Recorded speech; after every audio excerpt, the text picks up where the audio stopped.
Hello, everyone. This is your old friend, Dr. Andrew Michaels, and sometimes I play DJ Mad Mike. Today, I'm going to play DJ Mad Mike, and we're going to use this map of the United States to go over the different Bigfoot sightings state by state. I think it's going to be a lot of fun, and it's an opportunity for me to use headphones to get real close and personal with my 3DO mic. So I hope everyone enjoys it. Lots of binaural sounds and real close to inaudible whispers today to help you find some rest. So let's get started, okay? All right, bye-bye.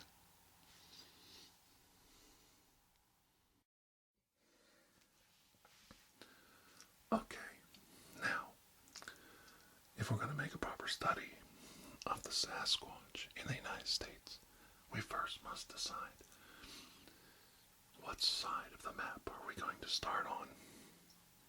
Do we start here in the Pacific Northwest? Or do we start here on the East Coast? Of course, the Central Plains offer other things to consider. And of course, there's the American South, the fertile American South. What does it have to tell us about the culture of the Bigfoot, or the Sasquatch as he's called in Indian circles? Let's start by looking at the East and Maine. Maine has not had that many Sasquatch sightings. As a matter of fact, there have only been 13 sightings in Maine in the last so many years of the 21st century. Maine is not a hotspot for Sasquatch sightings. I find that very interesting. You would think, as far north as it is, and how wooded and remote that it is, there would be a lot of sightings, but that is not the case.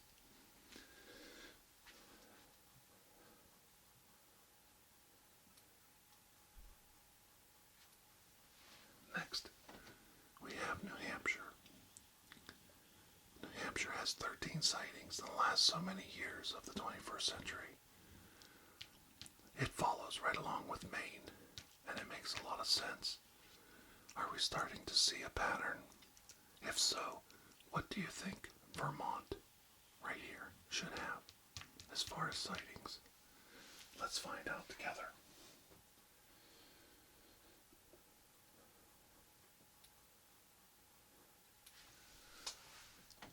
Amazingly, Vermont has only 7 recent sightings in the 21st century. I'm not sure exactly what this tells me, but it certainly tells me that the Sasquatch is not very popular in this area of the United States. I think we'll look at Massachusetts now. A very developed state. There should be very few sightings in Massachusetts. But in this case, the reverse is opposite. 31 sightings in the most recent surveys. 31 sightings in this little tiny area of Massachusetts. This makes me think that if there is such a thing as a Sasquatch, it's not able to hide in the overly developed state, and it's spotted more often. Or it could be a case where there's more people to report these findings. So what does Connecticut have to offer us? This small little state right here, next to New York. Connecticut goes back down, and we only have 10 sightings. 10 sightings in Connecticut, which more closely follows the upper 3 states. So Connecticut falls more in line with them. Now, this little tiny nugget of a state, Rhode Island. Does anybody have a guess how many Sasquatch might be seen there. Let's take a look. Okay. Being a small state, geographically, 5 sounds about right. 7, 9, 31, and then 5. So I believe Rhode Island is falling right in where we thought it might if we're going by averages. Okay, next up is the massive state of New York, highly developed here, but in the Hudson Valley area and upper New York. Very, very dense forest. So let's take a guess on that.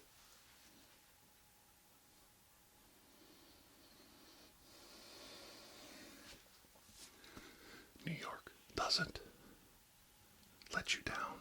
103 recent sightings.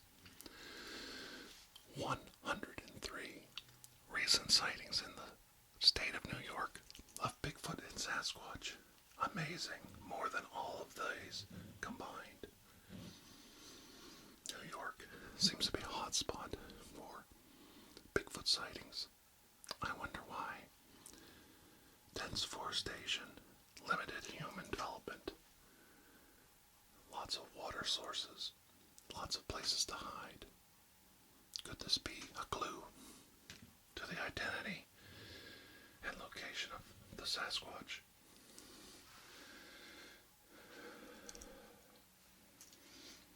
We will now go further south and take a look at the fair state of Pennsylvania.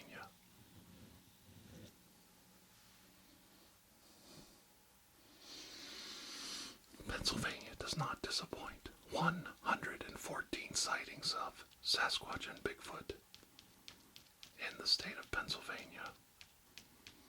Amazing. We seem to be going up in our numbers as we become more remote, more forests, more places to hide, valleys, nooks, old mines. Pennsylvania seems to be a burgeoning hotspot for the Sasquatch. And right next door, the small state of New Jersey, highly developed, high population. What does New Jersey have to tell us?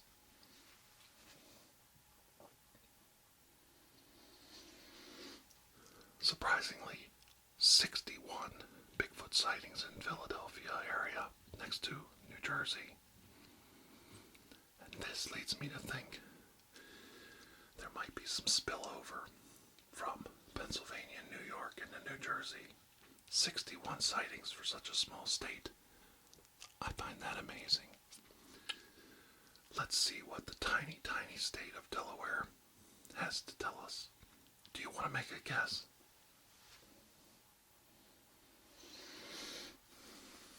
Delaware is a surprise. 5. Only 5 Bigfoot sightings in the 21st century. Amazing. Delaware is absolutely not the center and focal point of Bigfoot traffic. Maybe Maryland will shed some light. Maryland, a long, narrow state next to Washington, D.C. Maybe it will show us something. Maryland, sharing its border with Pennsylvania, 35 sightings. Amazing. This does not surprise me one bit. With rural Virginia, West Virginia, and Pennsylvania surrounding it, Maryland would be expected to have a significant amount of sightings.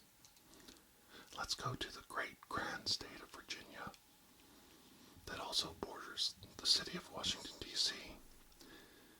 Mountains to the west, many forests, and much development. What does Virginia tell us about Sasquatch culture?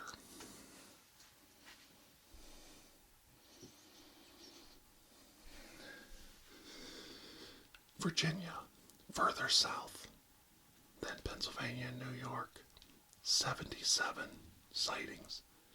Not exactly the number we would think, given what other similar states have to offer. Is West Virginia the same? Let's take a look.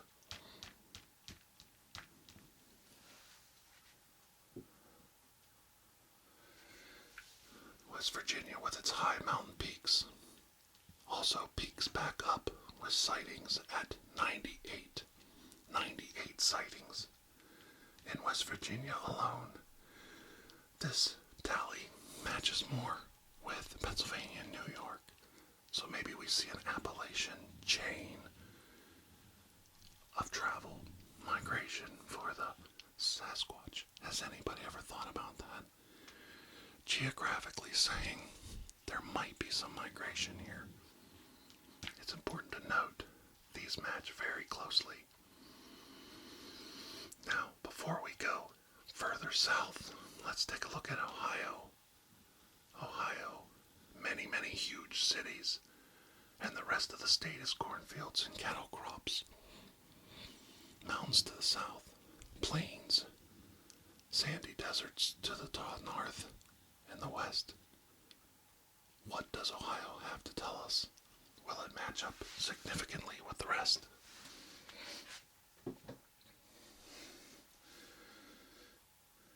Ohio comes in with a surprising 266 sightings alone, more than New York and Pennsylvania combined. Ohio, with its indigenous grass man, they have a grass man character, a Bigfoot that makes nests and dwellings in rural and remote spots. In Ohio, the grass man feeds the legends of Bigfoot and Sasquatch. Ohio is a major hotspot for the Sasquatch Bigfoot culture. Now, I have two stories to tell from Ohio, and they're personal stories. The first story is when I was a very young man. I was about 15 years old, and my younger brothers were playing across the street in a church parking lot next to a grove of trees. These trees led into a strip mine area where they had pulled the coal out of the ground, and there was a lot of fish in the spill-off ponds that were created by the strip mining development. My brothers were playing with some children, friends of theirs, so there was about 5 kids there, and they came running back to the house and got me screaming. Some of them were crying. They were very shook, and they were definitely displaying genuine fear. They said they saw a bear or a Bigfoot. They couldn't tell what it was, but it stood up. It was very tall, and it appeared to be looking at them. It turned and looked and scared them, and then they ran away. They didn't keep looking at it. They ran back home. I got a small .22 rifle, which, if you know anything about firearms, would probably have done absolutely no good against either a black bear or a man-sized Sasquatch. And I went back over after I calmed the kids down, and they showed me where this happened. Of course, there was no sight of what they had seen, and there was no markings, no footprints, no broken limbs to mark the travel of this creature. I searched the area and couldn't come up with anything. I returned, and the children, of course, very startled still. I asked them to tell me right where it stood and how it turned and looked at them, so I stood in the exact spot.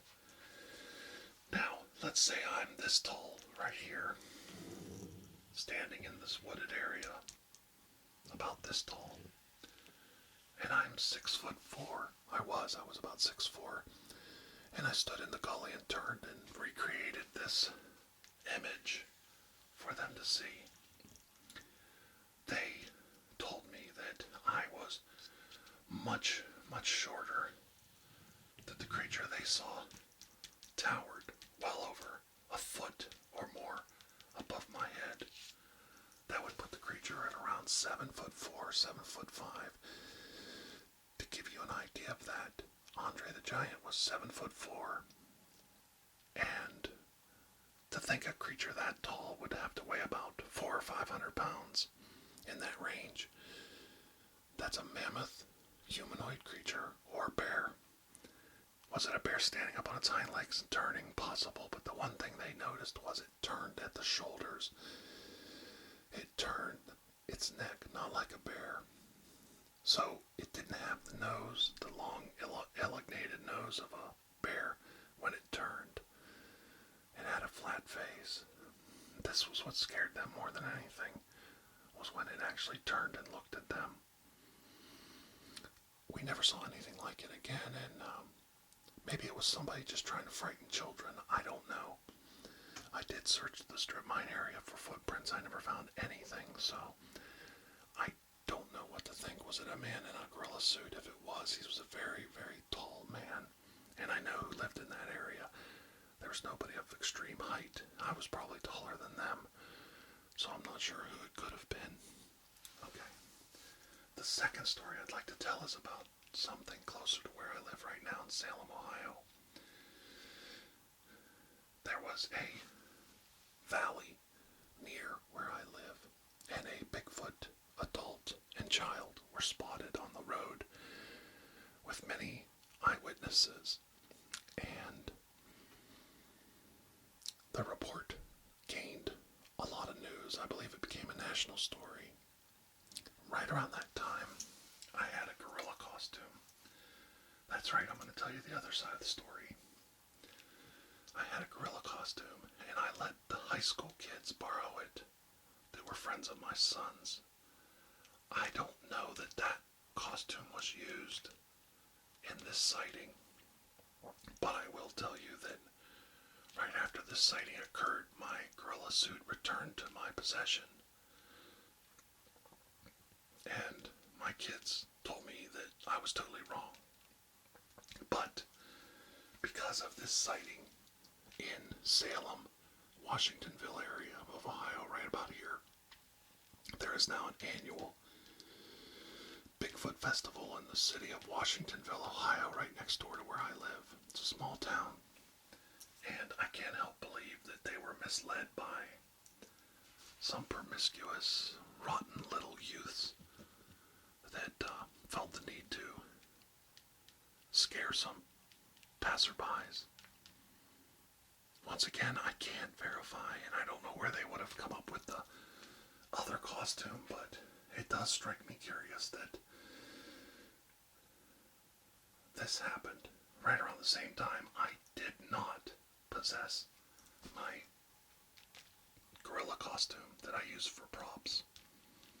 Okay, so do we want to go west and north? Or do we want to go back to the south? Let's go south. Let's go to North Carolina. North Carolina, a very large state in the east. Wonderful people, North Carolina.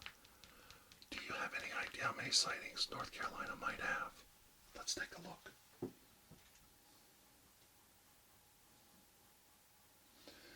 North Carolina falls in line with Virginia and West Virginia, 98 sightings. There's a lot of remote Appalachian mountains to the west. Lots of different places to hide. So 98 makes sense for Bigfoot sightings in North Carolina. What about South Carolina? What does it say? Okay, as we go further south, South Carolina drops off to 52 sightings. Only 52. That's almost half what the other states are offering. But there's a lot less mountainous area here.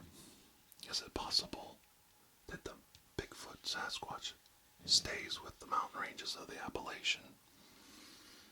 Maybe Georgia can shed some light on it. Georgia, a very large southern state, has a surprising 128 sightings. Amazing. With the highly developed area of Atlanta, where are all of these sightings taking place? amazing. A very strange number. And of course, let's go to Florida. Right here, Florida. Highly developed state, but also lots and lots of places, like the Everglades, for a Sasquatch to hide.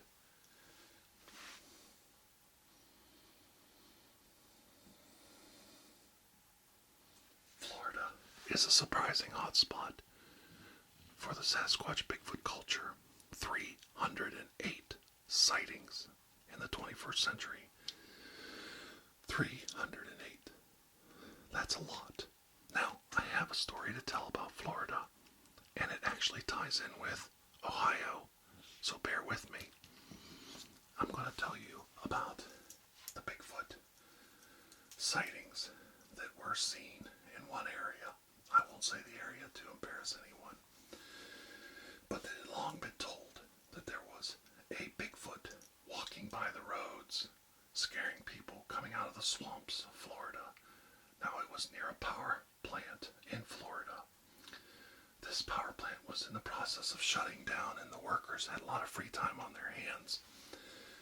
That company that owned that power plant also owned the power plant that I lived in Ohio, or that I worked at in Ohio. Some people from this power plant transferred to Ohio when work was slowing down to stay employed. I met one of the ladies that worked at that plant. She was a wonderful, wonderful lady in her middle ages, and she was very polite and not one to tell tall tales. She said that the workers would get bored and put on a gorilla suit and run up and down by the highway, scare the hell out of all the drivers and passerbys. This went on for years and fomented the myth and legend of the local wild man that lived in the swamps and forests of central Florida. I couldn't stop laughing. Here was somebody telling me almost exactly the same thing that I suspected happened in Ohio. Of course, there's no way of verifying this. She knew it was going on, but remember, it's her word against somebody else's.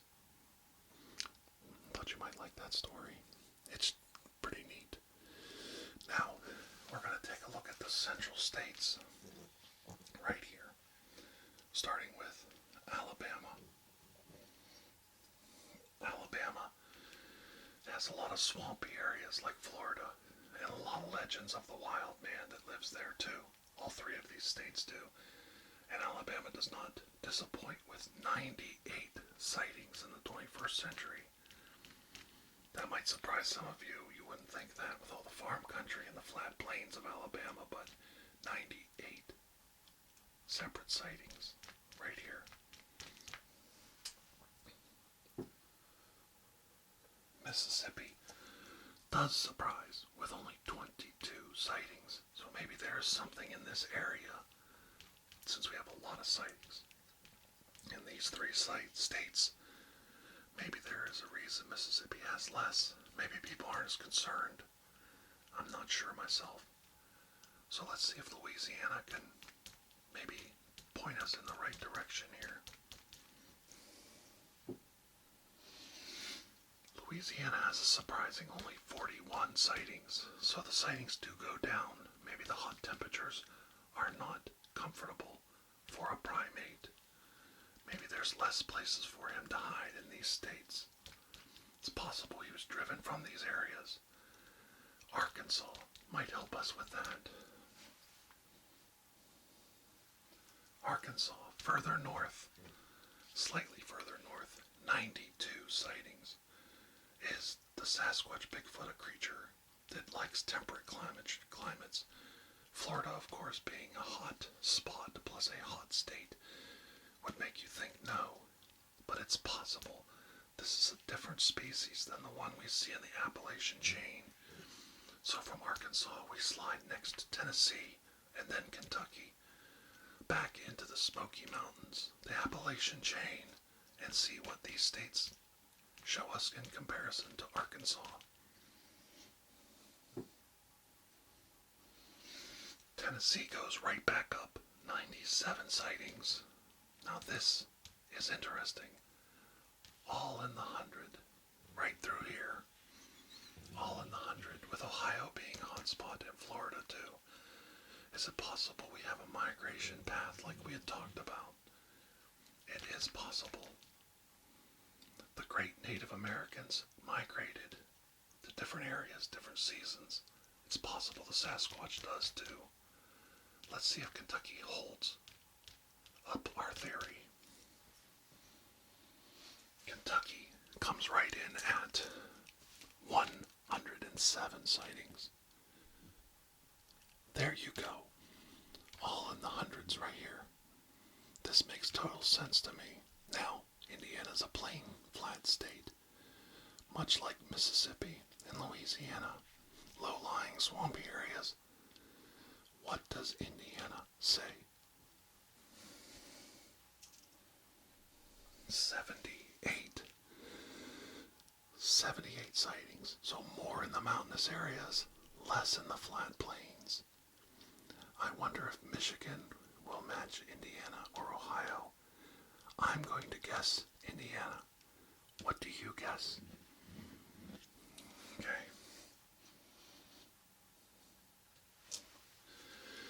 Michigan surprises me, and probably you as well, with 209 sightings.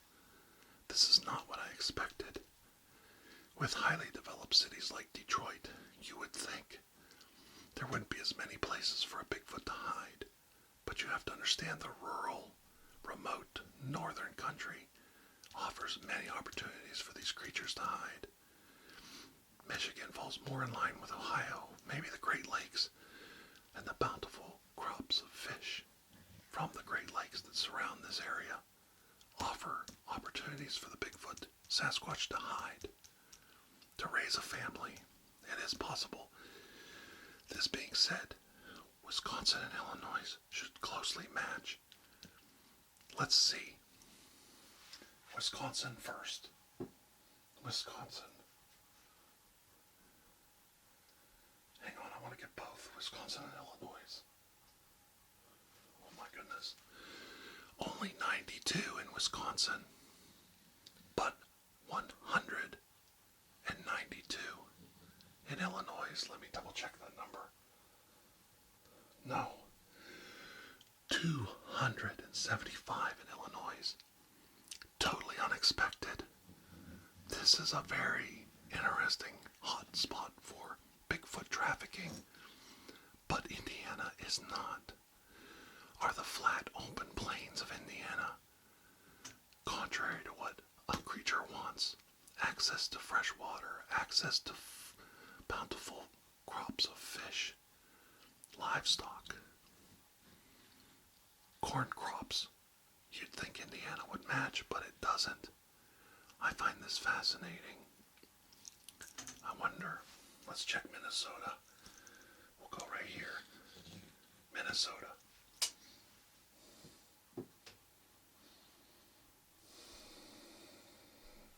Minnesota comes in at 71, so it kind of slows down out here in the plains.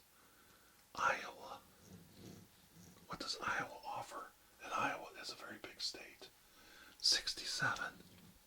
So as we open up into the Great Plains of America, the numbers go down. Indiana matches more closely with these states geographically than with these states with mountains and lakes, rivers, plentiful water spots.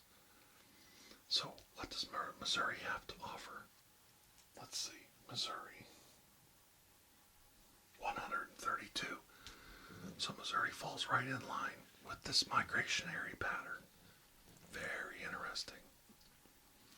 Let's go to the Great Plains state of North Dakota, then South Dakota.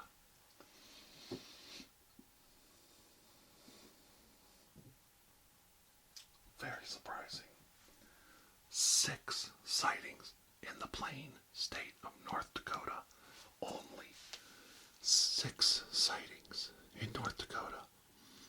It is obviously very clear that the Bigfoot does not like the open plains, and only 17 sightings in the state of Dakota, South Dakota. I find this is amazing, especially since there's a huge Native American population in these states. You'd think it'd be the opposite, but it is not true. Nebraska, 14. Another surprise, 14 sightings in Nebraska. My goodness, are we seeing a pattern of all patterns? Will Kansas hold up? The Great Plains state of Kansas and Oklahoma. I can't even dare guess. Kansas.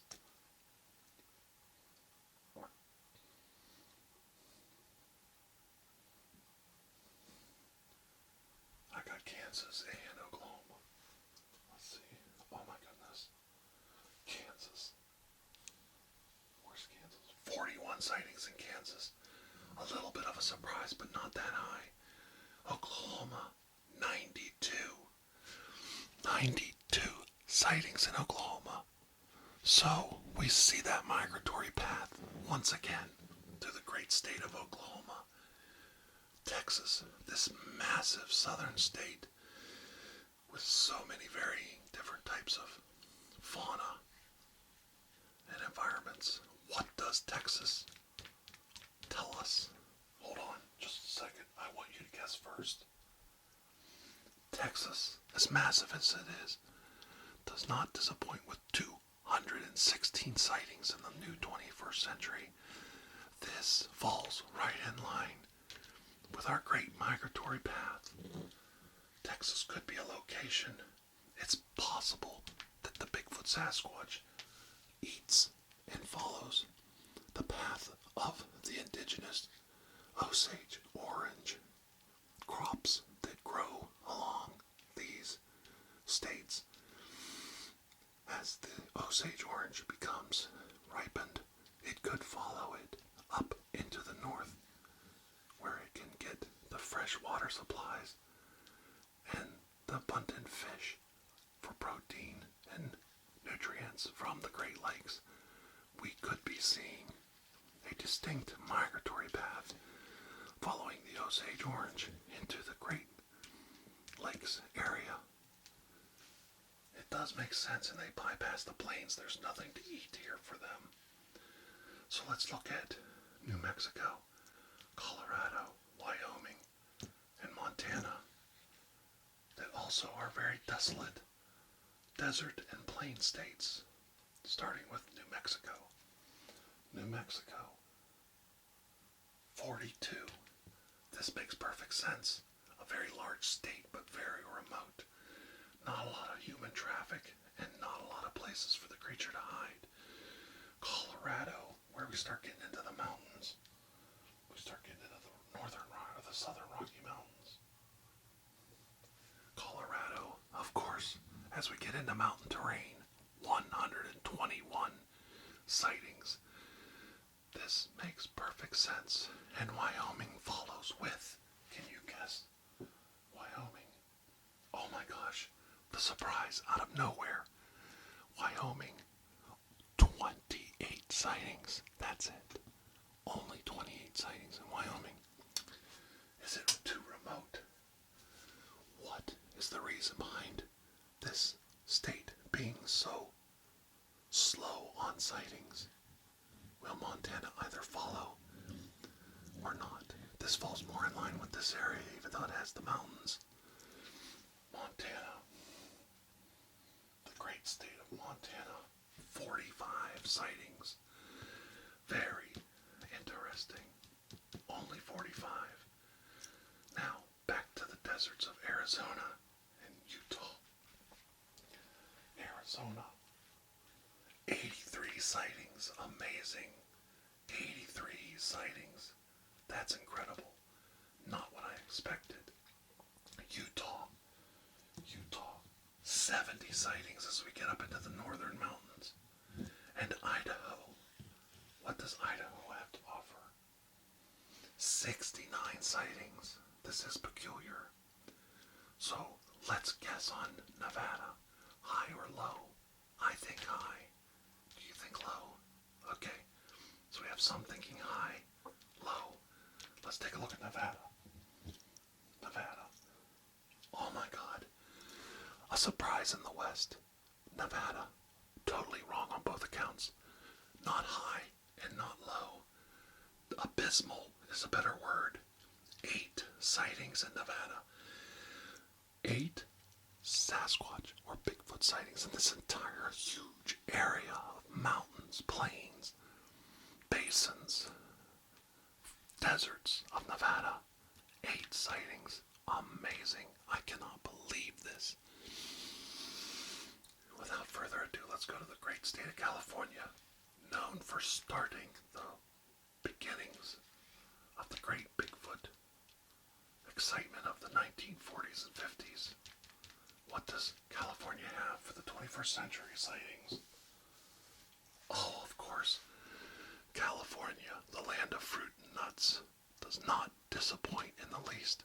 433 sightings in the 21st century.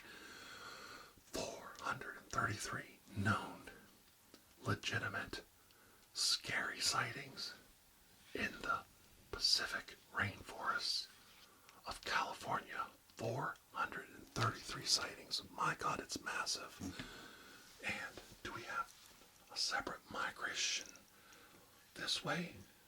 No, it probably not. From the break in the middle states, this is probably a different culture, a separate culture of primate, the great primate of the arboreal rainforests of the Northwest. That's my theory. This is a migratory creature. This is a separate great primate. Oregon. Let's see where Oregon goes. Oregon. 243. 243 serious sightings of a Sasquatch or a Bigfoot in Oregon. Amazing.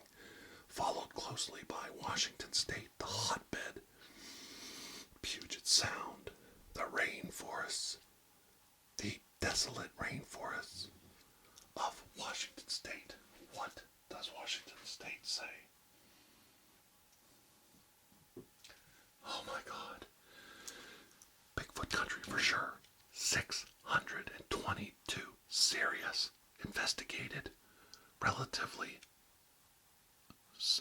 true sightings.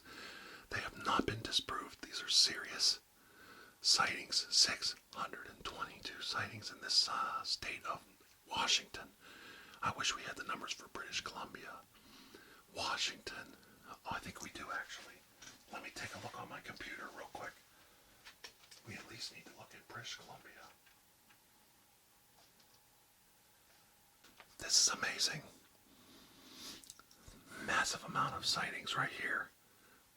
All of Canada kind of closely matches the plain states with 20, 30, 40 sightings in every province in Canada. British Columbia, 130 sightings right here. So we have a hotbed and then a little less. It might be too cold for the Sasquatch to go that far north. 133 sightings, but it could be because of the remoteness. You start getting less people the further north you go, and Alaska may prove that out. Alaska, very, very far north, way up here, above British Columbia and the Yukon. Alaska is, let me check here real quick. I just gotta move my mouse here. Alaska, very remote, very secluded, very few people to make sightings in the first place. 22 sightings. This could be because it's too cold, too dangerous, too isolated, too frigid for the wild man, the Sasquatch primate, to live that far north. So this rainforest of North America, a true rainforest, but in a temperate climate. Every rainforest in the world has a primate, except this one, unless it is proven once and for all the Sasquatch does exist. This was a very wooded area, solid woods, very little deer, only a few bear population. When the white settlers came through, they deforested this area, Is it possible this area acted like a microculture, a rainforest like this area, and that the Bigfoot started to migrate for food resources as the forests disappeared in Ohio and Pennsylvania, West Virginia? It is possible. Now, of course, any discussion of the wild man, it would be unfair to discuss all of this without talking about Hawaii. Hawaii, being an island, has no Bigfoot sightings. No Bigfoot wild man sightings in Hawaii in the 21st century. I'm only letting you know this because it makes sense with the data. You will have sightings in different parts of the country, depending on food resources. And we see a definite migratory path. The further north you get, the less sightings. This way and that way. And then you have the forest areas, the mountain terrain, where they can hide. That's where the majority of the sightings are. So, this verifies that we can't prove there's a Bigfoot, but we can prove that it's not necessarily a hoax, because Hawaii has no sightings. Being an island nation, it makes perfect sense. Okay. I appreciate all of you stopping by today and listening to my silly stories, listening to me talk about the wild man, the Bigfoot, the Sasquatch, the grass man of Ohio.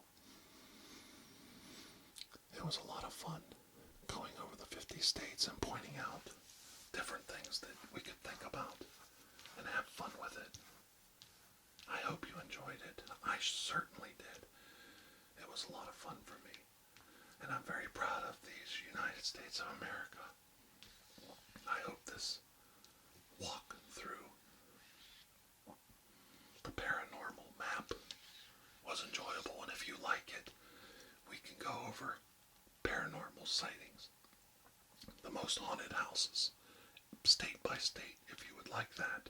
So let me know if you liked me pointing and touching the map, if that was something you enjoyed. Maybe we can do that again sometime. Until I speak to all of you again, this is your old friend DJ Mad Mike, wishing you a wonderful Halloween season. Stay safe. Keep your eyes peeled at night for the giant Sasquatch. Do not harm them. If it is a hoax, you could be harming a silly human being that doesn't know better. Now, if it's a clown, you're allowed to beat up clowns. If they have a knife and they're dressed scary and trying to scare little kids, you're allowed to beat them up. That's completely okay. I'm not talking about clowns. We're talking about idiots in monkey suits. If you see a Sasquatch, please do not shoot it. It's a very rare creature, or it's a very silly human being that doesn't realize he could get shot because somebody thinks he's a primate from a long forgotten era of history. So, with that said, please don't shoot anybody. Clowns, Bigfoot, Sasquatch, anybody. It's not good. It's never good to shoot somebody. Now, if they're breaking in your house, you can shoot them, but don't shoot somebody if they're just, dressed up in a funny costume. It's not, this is the time of year people do that, so, you might have to go to jail if you shoot somebody. So don't do that. You certainly lose your guns. I know a lot of people like their guns, so don't shoot somebody just to, prove a point. Make sure but if it is a Bigfoot, like say it's a Bigfoot and he really smells bad and he's like really trying to kill you, by all means you can shoot him or stab him or hit him with a brick. Bricks work. What you do is when the Bigfoot gets up over top of you, you take that brick and you hit him right between the legs. I'm telling you, it drops him like a rock. Don't try and hit him in the head. They've got thick heads. But if you hit them in the crotch, they go down hard. They lose their breath. There's always a weak spot. The bigger they are, the harder they fall. If you ever heard that before. So carry a brick. Bricks are good. Self-defense weapons. A stun gun works real good. Between the legs, you just one shot and it just drops the Sasquatch right down. I mean, they're right on the ground and they're screaming. And if they start speaking in Spanish or English, it's not a Sasquatch. If you hit a Sasquatch with a brick or a stun gun between the legs and then sits writhing in pain on the ground, if it starts saying Dios míos or ay caramba or holy shit, somebody hit me in the nuts, oh God, my nuts, that's not a primate. That's not a forgotten missing link to the human evolutionary chain. That is a young man dressed in a monkey suit. So that's something to remember. And he just smells because he forgot to take a bath that day. So, yeah. Okay. I think we've got all the bases covered. Guns, shooting Bigfoot bad, bricks okay, killing people in general bad. Leave Bigfoot alone. You know, Bigfoot are people too. You know, I think we covered it. Does everybody feel pretty good about that? Okay. All right. Until I see all of you again, have a happy Halloween. I love you, and don't forget to leave a comment, share. If you watched the video and you liked it, please leave a nice comment. I miss all you guys. And I love taking requests, so I haven't had a lot of requests lately. Maybe I used up everybody's requests. You know, I've done it all. Nobody wants me to do anything else, so maybe I'm just done. But until I see all of you again, have a most blessed day. Bye-bye.